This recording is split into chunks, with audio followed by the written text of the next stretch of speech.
Vlogging तो करना छोड़, मुझे पकड़ना भी नहीं आ रहा। सो गाइस, मैं लेने जाने वाली हूँ बाइक और ये मेरे पीछे पड़ा हुआ है कि फटाफट व्लॉग शुरू कर, क्योंकि पहला वाला मैंने खराब कर दिया है। मेरे को समझ में नहीं आ रहा, कलाई ऐसे घुमाऊं ऐसे घुमाऊं, कैमरा पूरा खराब हो चुका है। क्या करूँ इसका, क्या करूँ, मार भी नहीं सकता। पता है, घर से निकले हुए ना आधा घंटा हो चुका है और मेरे से व्लॉग शुरू नहीं हो रहा। मैं पहुंचने वाली हूँ आरी के शोरूम में, मतलब रॉयल एनफील्ड के शोरूम में, पर मेरे से हो नहीं रहा यार। ए, तीसरी फेल पीटी पास, मैं बीए इंग्लिश हूँ, समझे? ये सब जानने समझने की अक्ल चाहिए जो तेरे पास नहीं, मेरे पास है। तो गाइज, आज हम जो काम करने जा रहे हैं ना, 10-15 दिन से रिसर्च कर रहे हैं, उसके बाद जाकर शायद आज कामयाबी मिलेगी। क्या ख्याल है तेरा? बिल्कुल सही।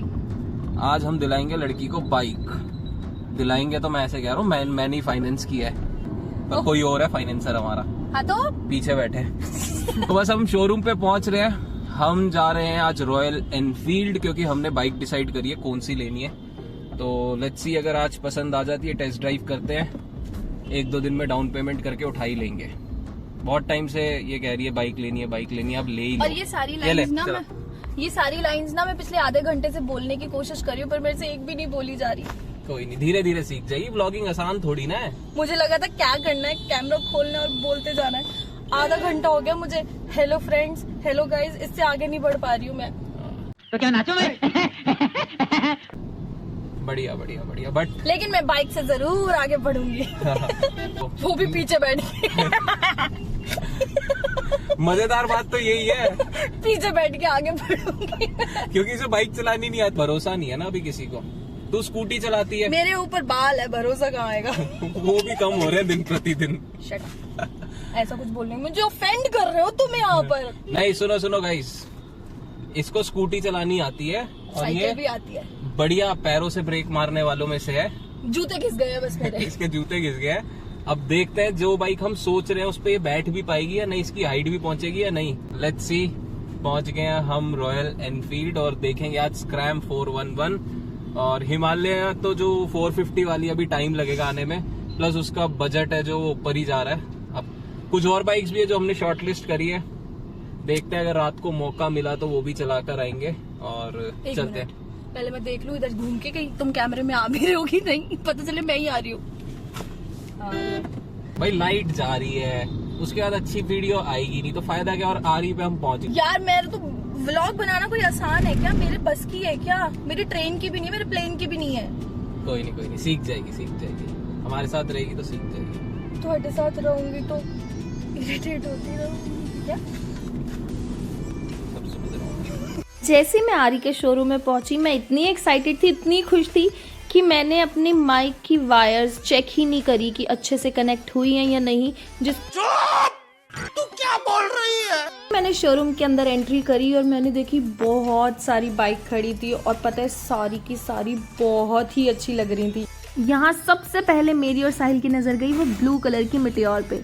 तो मैं जाकर पास उसको देख रही थी और साहिल ने बोला भी कि बैठकर देख ले एक बार, क्या पता तेरे पैर इस पे भी लग जाए तो मिटियोर ले लेंगे। तो मैं गई वहाँ पर बैठने। फिर मैं सडनली क्या हुआ, मैंने कहा नहीं यार मुझे ना इस पे नहीं बैठना, एक काम करते हैं सबसे पहले जो हम स्क्रैम 411 देखने आए हैं उसी को देखेंगे।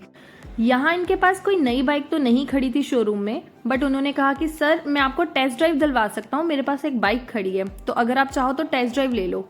तो यहाँ मैं और साहिल गए थे टेस्ट ड्राइव के लिए। ऑब्वियसली मुझे बाइक चलानी नहीं आती तो मैं पीछे बैठ के गई थी।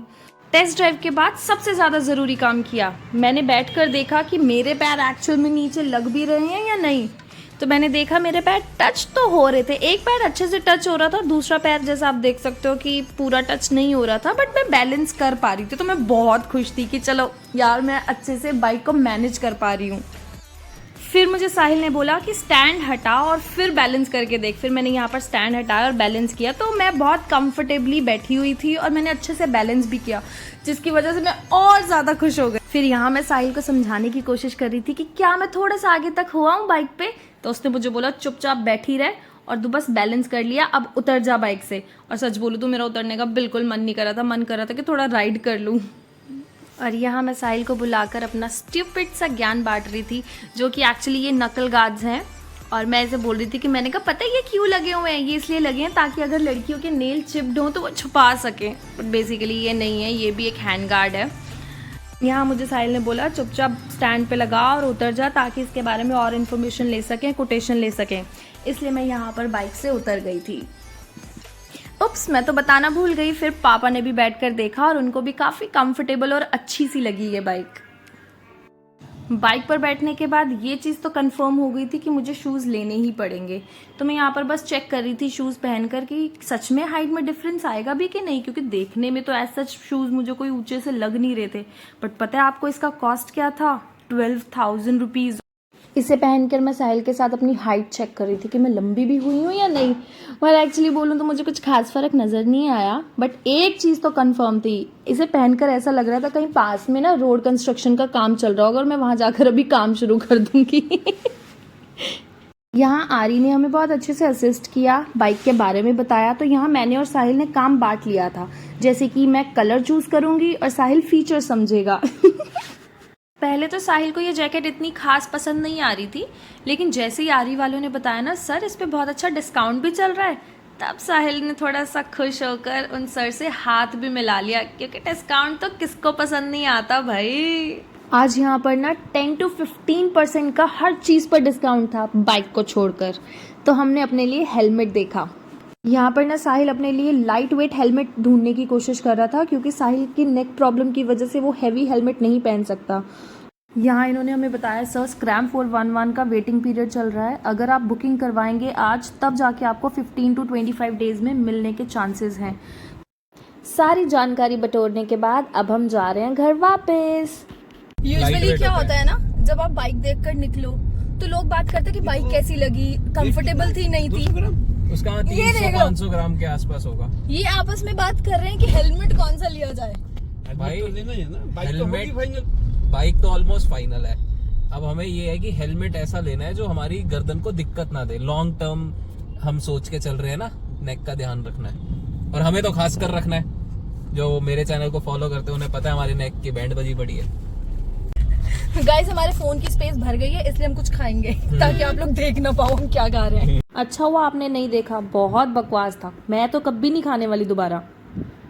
स्क्रैम 411 देखने के कुछ दिनों बाद हमने सोचा कि भाई यजदी की एडवेंचर भी देख लेनी चाहिए।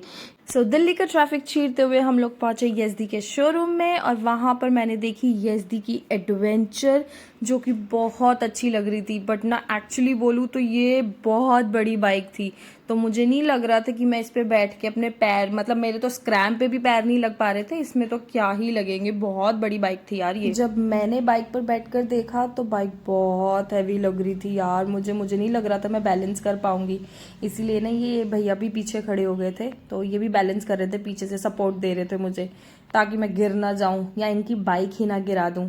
तो बैठ तो गई, और पर बड़ी मुश्किल से मेरे पैर बस टच हो रहे थे मेरे पैर यहाँ पर।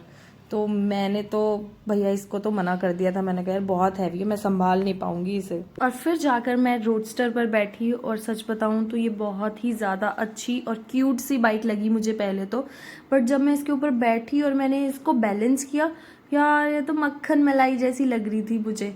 तो मुझे तो बहुत पसंद आ रही थी ये वाली बाइक भी। जब हमने टेस्ट राइड की बात करी तो इन्होंने बोला कि भैया आप तो शोरूम बंद कर रहे हैं, एडवेंचर की तो नहीं कर पाएंगे क्योंकि बहुत पीछे खड़ी है, अगर आप चाहो तो रोडस्टर की टेस्ट राइड ले सकते हो आप। तो उन्होंने हमें रोडस्टर प्रोवाइड करवाई। जेन्युइनली बहुत अच्छी कस्टमर सर्विस थी यजदी वालों की भी। तो उन्होंने स्पेशली हमारे लिए रोडस्टर बाहर निकाली और साहिल ने उसकी टेस्ट ड्राइव ली, और साहिल को भी काफ़ी पसंद आ रही थी रोडस्टर। तो मिट्टियोर और रोडस्टर को कंपेयर किया जाए तो ऐसे डिसीजन लेना तो बहुत डिफिकल्ट है यार, आप लोग ज़रूर हेल्प करना। और हाँ, यहाँ पर व्लॉग का एंड नहीं है, ये है हमारी नई जर्नी की नई शुरुआत। मिलते हैं नेक्स्ट व्लॉग में, तब तक के लिए बाय।